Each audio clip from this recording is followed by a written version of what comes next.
to the demands and the things that you're putting upon it so that it will heal itself. I don't heal anybody. The body heals itself. I'm just trying to give the body an opportunity to do so. So there are kind of 4 principles that if you'll kind of think about them, well, it's 3 principles morphed into 4, but it will impress a healthier life onto you forever if you'll just kind of conceptualize a few things. And one is, health is your birthright, and that there is no way you can comprehend all the things that are going on in your body simultaneously, even as you're sitting here watching this, or I'm sitting here talking to you. As we're doing this, my liver is going through over 40 functions to be able to metabolize the energies that are needed for that I can speak. My brain is controlling my ability to breathe. My heart is pumping blood, oxygen to the body. My legs are sensing where they are in space. All of this stuff is going on in a beautiful concert of coordinated activity directly dictated upon by the brain. And if you have any question about whether or not that is actually where the life force comes from, we can go back to the era of when such things as, being put on a guillotine. Well, why do you think they cut the head off? They don't cut them off halfway through, because right here, life force gone. That's very simple analogy to drive home a very important part, is that this is a two-way mechanism of communication, and you've got to get information from the brain out to the body, and from the body back to the brain in an efficient and effective way so that you can better deal with the environment around you. And any limitation upon that diminishes your life force and your ability to adapt accordingly. If we talk about how,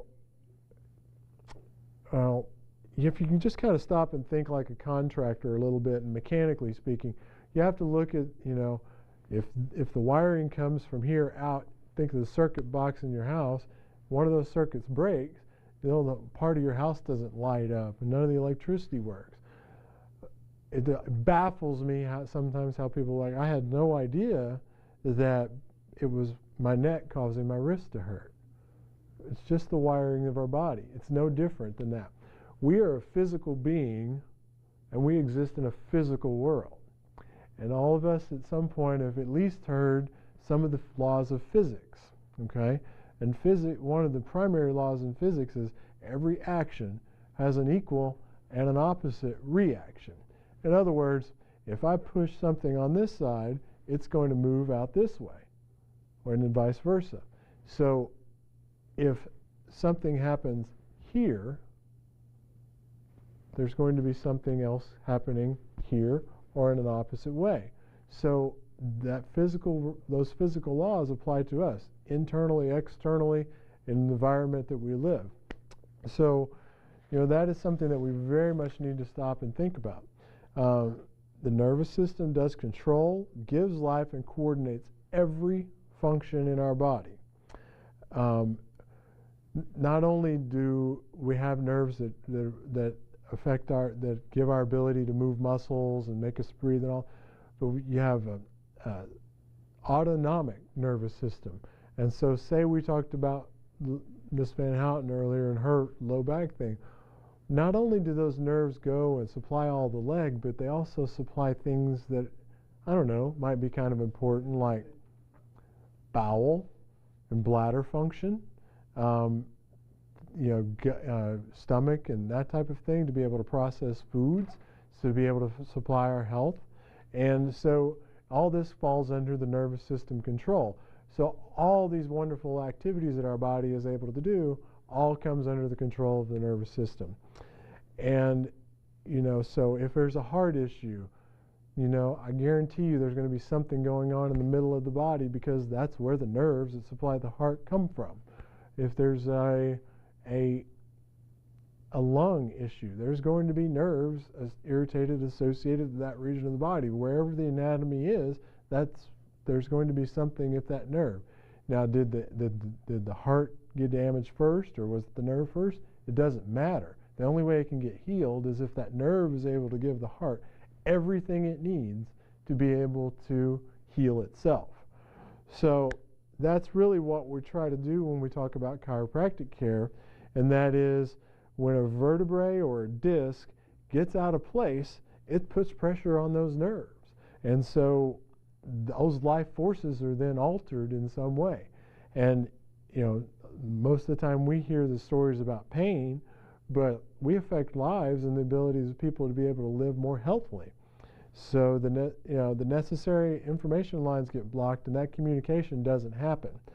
And so it's not faith healing, it's proven science, and it's not necessarily to believe it for it to be true. You just kind of have to I'll put it this way. I could sit here and say I don't believe in gravity, but if I jump up, I'm going to come back down. It's just a principle that has to be lived by.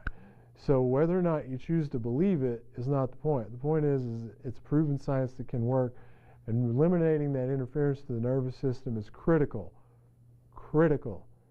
to your health and your ability to live a more happy and healthy life.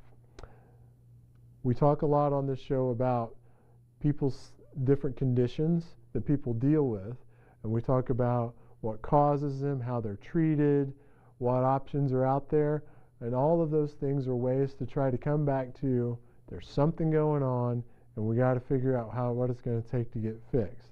And ultimately, the primary driving force behind all of that is the nervous system. So that is integral to what we're trying to do.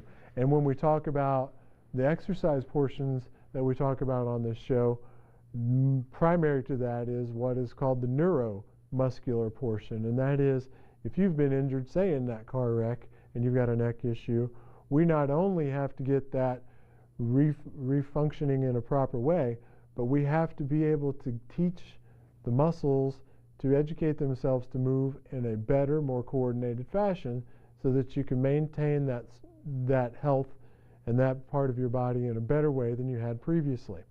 So it is very important when people stop and think about their back. It absolutely has a vital role in your ability to be healthy. And health truly comes from above down, inside out. And there's an innate force that runs through all of us that lets us know what's going on. If we'll stop and listen to it, our bodies will be a happier and healthier place because of it.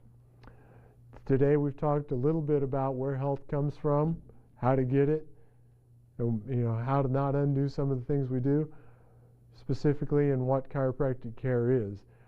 In future shows we're going to be talking about many different conditions and different aspects of people's lives that we've been affecting through chiropractic care and what they've experienced when they've gone out to try to deal with their health. What we're trying to do here is create a healthier community, and this is your format to be able to do so. So please call in, ask questions. We'll be happy to answer them for you. My name is Dr. Philip Corbin, and I thank you.